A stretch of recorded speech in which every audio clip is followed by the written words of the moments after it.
On va voir comment mettre en colonne.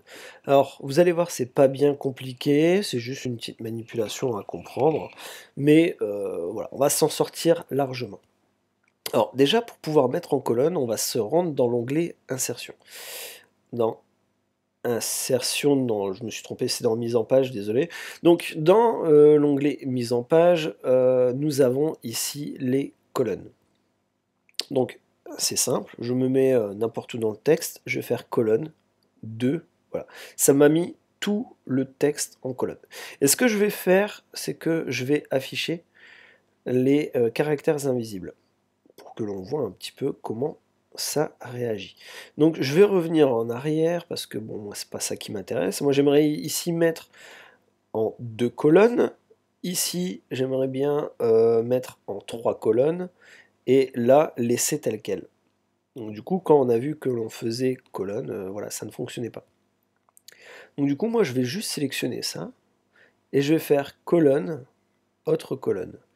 Donc ici, en fait, c'est une fenêtre qui est beaucoup plus utile que ce que l'on a ici quand on clique, parce que du coup, ça va nous permettre de paramétrer du mieux que l'on veut nos colonnes. Donc par exemple, si on fait 2 colonnes, 3, bien à gauche, à droite, tout ça, ici, moi je vais prendre une colonne avec le gauche un peu plus fin. Et ici, on peut voir que l'on peut mettre une ligne séparatrice. Dans ce cas-là, je ne vais pas le faire. Mais ici, on peut voir que la largeur de colonne 1 sera de 4,5 cm, donc du coup, on peut l'augmenter. Et quand on l'augmente, vous voyez, ça va jouer sur celle qui est à côté. Pareil, on peut diminuer l'espacement, si on trouve que l'espacement est beaucoup trop important.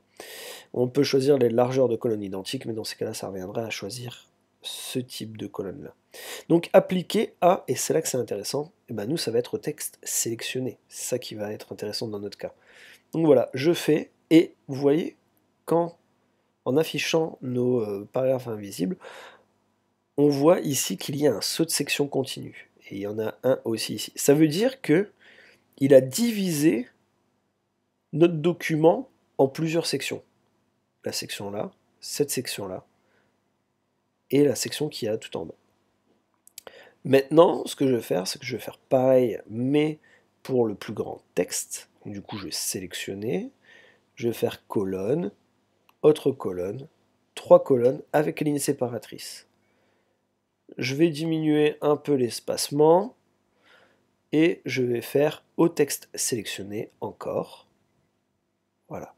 Et on voit que notre texte s'est adapté et a rajouté encore un saut de section. Donc moi je préfère passer par cette manipulation parce que pour vous ça va vous aider. Sinon nous devrions faire des sauts de section continue. Donc ça veut dire que nous on les implante nous-mêmes et on décide donc de faire une saut de section là, une saut de section en dessous, de se mettre en plein milieu pour faire notre colonne. Voilà, c'est pas non plus le truc le plus foufou du monde. Donc c'est pour ça que je préfère vous montrer cette manipulation-là. Alors, ici, admettons que là nous avons un point. Voilà. Et là, l'heure. Il faudrait que ce texte apparaisse avec ce début de phrase. Et bien je vais me mettre simplement devant, parce que du coup c'est un peu dommage au niveau de la lecture, et je vais faire un saut de page, et ça sera vraiment l'une des dernières choses qu'on verra, hein, parce que là on a déjà fini un peu notre présentation pour la colonne. Donc du coup si on veut rajouter du texte à un endroit dans, dans la colonne, par exemple que celui-là soit en rapport avec lui, et du coup on voudrait le mettre ensemble, je me mets devant l'heure, et je fais un saut de colonne.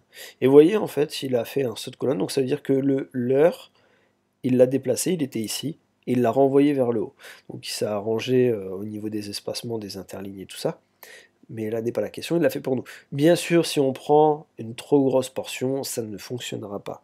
Ça fonctionne avec des petites portions. Par exemple, ici, je me mets là, je vais faire un saut de colonne, pouc, vous voyez, c'est beaucoup trop important pour le texte. Donc je reviens en arrière. Donc ça fonctionne vraiment qu'avec des petites parties. Hop, saut de colonne. Vous voyez, ça fonctionne pas parce qu'il y a beaucoup trop. Et du coup, ça me fait 3. Et puis il va finir sur un 2 sur un 2 colonnes, ce qui n'est pas intéressant. Voilà, j'espère que ça vous aura plu, que ça vous aura aidé. Donc il faut vraiment retenir ce schéma-là, hein, où on sélectionne notre texte et ensuite on décide d'appliquer la colonne. Et si on veut revenir à notre façon principale, donc une seule colonne, on retourne dans colonne, on fait 1, et voilà.